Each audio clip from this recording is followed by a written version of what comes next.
और today's topic is नाज़िज़्म। ठीक है, ये जो नाज़िज़्म है इसके बारे में आपने सुना होगा कि एक नाज़ी पार्टी थी जर्मनी में। ठीक है, जर्मनी में इसके नाम आपने सुना होगा, वर्ल्ड वार 2 से रिलेटेड इसकी कहानियाँ सुनी होंगी, एडोल्फ हिटलर का नाम सुना होगा।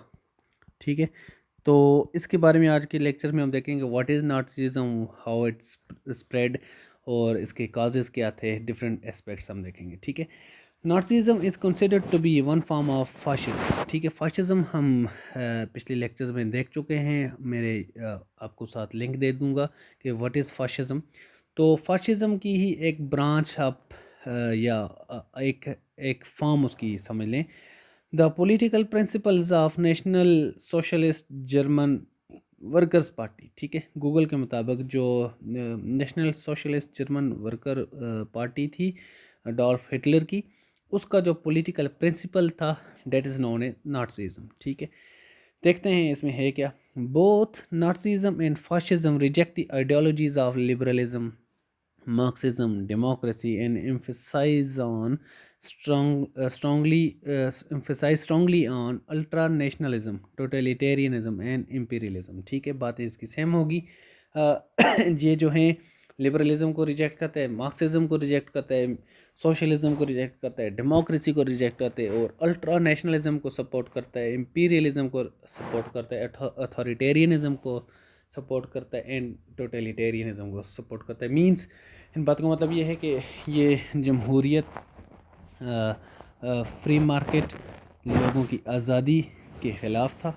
ठीक है, ये जो कॉन्सेप्ट थे नाज़िज़्म एंड फाशिज़्म दोनों के, इसके अलावा ये क्या करते थे, सप्रेशन को सपोर्ट करते थे, लोगों को दबा के रखना, इंपीरियलिज्म, ये सारी चीज़ें थी। ठीक है जी, fascism is a term that was originally referred to the fascist of Italy under Mussolini. ठीक है, जो फाशिज़्म जो था वो जो हमने देख लिया बेनिटो मुसोलिनी के अंडर, ये जो टर्मिनोलॉजी थी ये इंट्रोड्यूस हुई और ये कॉन्सेप्ट हमें मिला।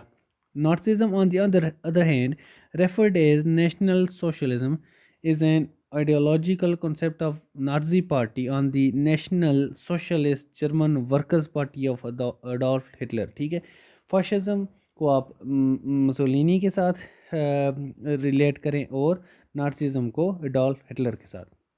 The doctrine of fascism, which is the authoritative document of fascism, emphasizes on nationalism, corporatism, totalitarianism, and militarism. According to this doctrine, the state is all embracing and no human or spiritual value exists beyond it। ठीक है, इसके मुताबिक state ही का है सब कुछ। ठीक है, स्टेट से हट कर कुछ नहीं है, nothing is outside the state. ठीक है, वो इंटरनेशनल लॉ को भी नहीं मानता था, कौन, मुसोलिनी, फाशिज्म के मुताबिक। ठीक है, वो इंडिविजुअलिज्म को भी नहीं मानता था, हर चीज़ वो क्या कहता था, स्टेट का मैटर है। ठीक है, बट नाज़िज़्म एम्फसाइजेस ऑन रेसिज्म। यहाँ से अगर थोड़ा सा डिफरेंस आ जाता है, वो जो है एक मखसूस नस्ल को सपोर्ट करता था, जर्मन जो ब्रीड थी उसको, while fascism considered state as important. ठीक है, यहाँ से डिफरेंस है, कोई आपसे डिफरेंस पूरी, what is the difference between Nazism and fascism, you can say these were almost same, but Nazism supported racism more and fascism supported state more। ठीक है, Nazism considered Aryanism, जो आर्यन रेस थी, is more important। The Nazism doctrine believed in the superiority of Aryan race। Adolf Hitler had praised and incorporated eugenic ideas। ठीक है, mating of best human breed to get best generation in Mein Kampf in 1925 Hitler's book. ठीक है, इस बात का मतलब ये है कि वो आर्यन रेस को सपोर्ट करता था। वो कहता था कि मैं जर्मन रेस को क्लीन करूँगा, इसकी क्लेंजिंग करूँगा, ये जो इसमें इन्फीरियर रेसेस थी उनको मैं ख़त्म करूँगा। उसमें इसके मुताबिक यूजेनिक आइडियाज़ थी। यूजेनिक एक आइडियाज़ ऐसे हैं कि बेस्ट ह्यूमन ब्रीड्स मीन्स अच्छे नस्ल के इंसानों की ही नस्ल बढ़ाई जाए। ठीक है, उनके आपस में जैसे जानवरों का होता है कि उनकी ब्रीड, अच्छे नस्ल के जानवरों की ब्रीड लें तो फिर नस्ल भी अच्छी आती है, उसका एक आइडिया था। यूजेनिक आइडियाज़ जैसे बोलते हैं कि इसके मुताबिक आप अच्छी कौमों, अच्छी नस्लों के लोगों की ब्रीड लें या उनकी शादियाँ करवाएं, उनसी जो नस्ल होगी वो अच्छी होगी, ये एक आइडिया था। ठीक है, उसने अपने बुक मेन काम्प जो 1925 में थी उसमें इसके बारे में डिस्कस किया है। And instituted eugenic legislations for the sterilization of defective ones he took power, ठीक है। उसने साथ ही ये लेजिस्लेशंस भी कर ली यूजेनिक आइडियाज़ के मुताबिक कि हम इस तरह अपनी जर्मन रेस को क्लीन करेंगे। जब उसने इक़्तिदार में आया, idea has less basis in science but more basis in stereotype. Idea, ये जो यूजेनिक आइडिया है, इसकी साइंस में तो कोई ऐसी ख़ास बुनियाद नहीं है, मज़हब में तो बिल्कुल भी नहीं है, लेकिन जो स्टीरियोटिपिकल सा आइडिया है कि एक उसका मेंटेलिटी डेवलप हो चुकी थी कि इस तरह हम जर्मन रेस को सुपीरियर कर लेंगे, उसके मुताबिक वो ये काम करता था। इम्प्लीमेंटेशन ऑफ यूजेनिक्स, उसने इम्प्लीमेंट कैसे किया अब यूजेनिक्स को, अब ये देखते हैं। Some common early 20th century eugenics methods involve identifying and classifying individuals and their families. अच्छी नस्ल के लोगों और उनकी फैमिली को आइडेंटिफाई किया गया, including the poor, mentally disabled, promiscuous women means sex workers, homosexuals and racial groups such as Roma and Jews in Nazi Germany were considered defectives, degenerate or unfit. उसने कुछ अच्छी फैमिलीज, अच्छी नस्ल के लोगों को अलग कर लिया, बाकी जो थे mentally disable, poor, sex workers हो गए, होमोसेक्सुअल्स हो गए, रेशियल ग्रुप्स हो गए, रोमा एंड ज्यूज़, ख़ास तौर पे ज्यूज़ जर्मन में जो थे, नाज़ी जर्मनी में, इन सब को उसने डिफेक्टिव कंसिडर कर दिया कि ये फिट नहीं है, इनकी नस्ल नहीं बढ़ाई जाएगी, इनको सेग्रीगेट कर दिया गया, इनको अलग कर दिया गया, इनको मारा गया। ठीक है, देखते हैं कैसे मारा गया।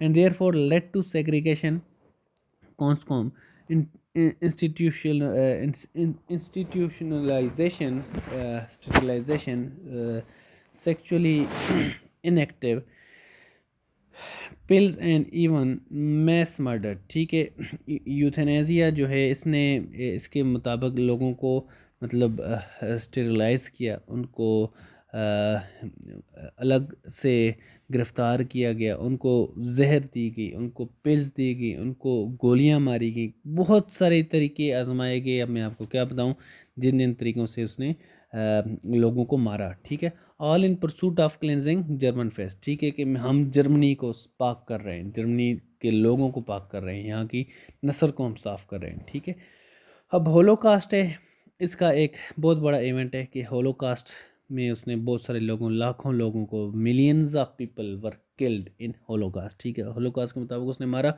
है क्या, genocide during World War two, systematic murder of 6 million European Jews. ख़ास तौर पर इसने 6 मिलियन जो है तकरीबन अराउंड 60 लाख यूरोपियन ज्यूज़ को मारा, which is around 2/3 Jewish population Europe. ठीक है, 2/3 जो यहूदी पॉपुलेशन थी यूरोप में, उसको उसने मारा।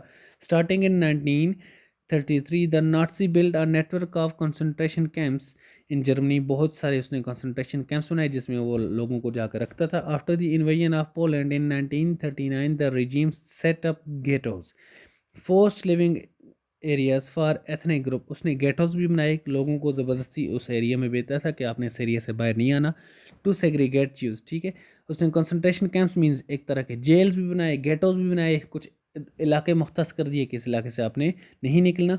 Over 42,000 camps, ghettos and other detention sites were establish. 42,000 इस तरह की जगह उसने बनाई जिसमें मुख्तलिफ लोगों को वो कैद करता था होलोकास्ट के इवेंट में। उसके बाद काजेज़। ठीक है, ये क्वेश्चन 2017 के पेपर में भी आया था, rise of fascism and Nazism in Europe. ठीक है, what are the causes of the rise of the fascism and Nazism in Europe, ये देखते हैं। Reaction to industrialization. ठीक है, जो इंडस्ट्रियलाइजेशन का रैपिड एक हो चुका था, रैपिड ग्रोइंग ऑफ इंडस्ट्रियलाइजेशन थी, उसका रिएक्शन में ये नाज़िज़्म और फाशिज्म फैली। वो कैसे, fusion of modernity within traditional moral order, conservative values disturbed by modernity, fascist ideology, यूनियनिक्स। ठीक है, कि लोगों की जो कंजर्वेटिव लिविंग थी उसको मॉडर्निटी ने डिस्टर्ब किया। मॉडर्निटी कैसे आई, जैसे जैसे ये आई इंडस्ट्रियलाइजेशन आई, लोग डिस्टर्ब हुए, जिसकी वजह से उन्होंने इसके ख़िलाफ़ रिएक्ट किया।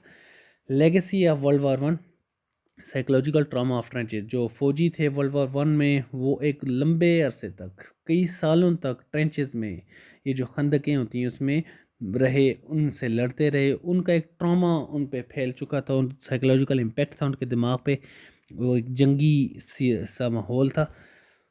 और normalization of violence as political tool because long war time conditions use to violence. अब इतनी लंबी जंग चली थी, 6 7 8 साल, वर्ल्ड वार 1, उसका जो ट्रॉमा था, उसका जो साइकोलॉजिकल इम्पेक्ट था लोगों पर, ये भी था कि लोगों के लिए जंग नॉर्मल हो चुकी थी, लड़ना, खून खराबा देखना, लड़ाई झगड़े देखना, गन्स, वेपन, ये सारी चीज़ें जो है उनके लिए नॉर्मल हो चुकी थी, उनको इतना अजनबी नहीं लगता था लड़ना। ठीक है, treaty of Versailles and the war guilt clause. ठीक है, ये जो वर्ल्ड वार 1 की जो जिम्मेदारी थी वो जर्मनी पे डाली गई, ये भी एक बहुत बड़ी रीज़न थी। वार गिल्ट बोलते हैं इसे, clause considered Germany for world war 1 reparation, revengeful environment Hitler lead किया इसने। हुआ क्या कि जो वर्सेल्स की जो ट्रीटी थी, इसके मुताबिक जर्मनी को कसूरवार ठहराया गया, किसका, वर्ल्ड वार 1 का। उस पर वॉर रिपरेशन डाली गई, उस पर जुर्माने आयद किए गए कि आप इस तरह से ये नुकसान भरोगे। तो एक रिवेंजफुल सा इन्वायरमेंट क्रिएट हो गया किसमें, जर्मनी में। और उस इन्वायरमेंट को लीड किया किसने, एडोल्फ हिटलर ने, उसको कैश करके कि हम बदला लेंगे, इन्होंने हमारे साथ ज्यादती की, ये सारी जिम्मेदारी हम पे डाली है, हम इनसे दोबारा बदला लेंगे। लिहाजा वो छुप कर दोबारा से जंग की तैयारी करने लगे। Lack of strong perennial identity in Europe, reaffirmed national identity during a time of widespread confusion and disorientation in Europe. Reaffirmed national identity during a time of widespread confusion and disorientation in Europe. Next, they emerged most strongly in two youngest countries in Europe. Both Italy and Germany had only recently unified in the latter half of the 19th century. इन्होंने इसके खिलाफ Europe में Italy और Germany ही थे, इन्होंने मुख्तलिफ steps लिए world war 2 से पहले। इन्होंने लीग ऑफ नेशन को भी छोड़ा, ये इकट्ठे भी हुए, और इन्होंने एक वार मॉगरिंग सी इन्वायरमेंट भी क्रिएट की। Hope for strong country and better future achieved through demagogy, seek support by appealing to desire and prejudice of people rather than national argument। एक होप क्रिएट की इन्होंने जी, कैसे कि हम लड़ेंगे तो हम बेहतर कंट्री बन सकते हैं, इसी का पार्ट है होलोकॉस्ट भी, इसी का पार्ट है यूजेनिक आइडियाज़ भी, इसी का पार्ट है जंगें भी, वार मॉन्गरिंग भी, इम्पीरियलिज्म भी। जैसे इटली इथियोपिया पे हमला करता है, वो भी इसी का पार्ट आ जाता है। इटली जो सॉरी जर्मनी जो है पोलैंड और बाकी कंट्रीज़, नेबरिंग कंट्रीज़ पे अटैक करता है, ये भी इसी का पार्ट है कि हम बेहतर कंट्री बनाएंगे। Pact of Steel 1939, political and military alliances between Italy and Germany, इनका आपस में एक पैक्ट हुआ। ठीक है, जिसके मुताबिक इन्होंने अपने ट्रेड शुरू किए और मुख्तलिफ उन्होंने असले भी एक्सचेंज किए, एक दूसरे पे बेचे ख़रीदे और एक दूसरे को स्ट्रॉन्ग किया। ठीक है, तो ये काजेज़ थे, ये मतलब आप असला भी बना रहे हो, आप रिवेंजफुल थाट्स भी रख रहे हो, और इसके साथ साथ आप इंडस्ट्रियलाइजेशन को भी अपोज कर रहे हो, और वर्ल्ड वार 1 की लेगेसी को भी लेकर चल रहे हो, आप एक साइकोलॉजिकल इन्वायरमेंट भी क्रिएट कर रहे हो। ये सारी चीज़ें किसकी तरफ ले गई दुनिया को, वर्ल्ड वार 2 की तरफ, और नाटसिज्म का भी इसके साथ साथ ही राइज हुआ। ठीक है, तो यहाँ पर हमारा टॉपिक कंप्लीट होता है, नाटसिज्म। ये जो आइडियाज़ हैं, क्वेश्चन ऐसे भी आता है कि compare and contrast between fascism and Nazism. ठीक है, काजेज ऑफ फाशिज्म और नाटसिज्म, प्रिंसिपल्स ऑफ फाशिज्म और नाटसिज्म, ये जो दोनों लेक्चर्स हैं, ये करंट लेक्चर और प्रीवियस लेक्चर्स, इन दोनों को आप सुने तो आप इन तमाम एंगल्स को कवर कर सकते हैं, और you can compare and contrast in with any of the country as well. ठीक है, तो यहाँ पर हमारा टॉपिक कंप्लीट होता है, इंशाल्लाह मिलते हैं किसी और टॉपिक में, तब तक के लिए अल्लाह हाफिज़।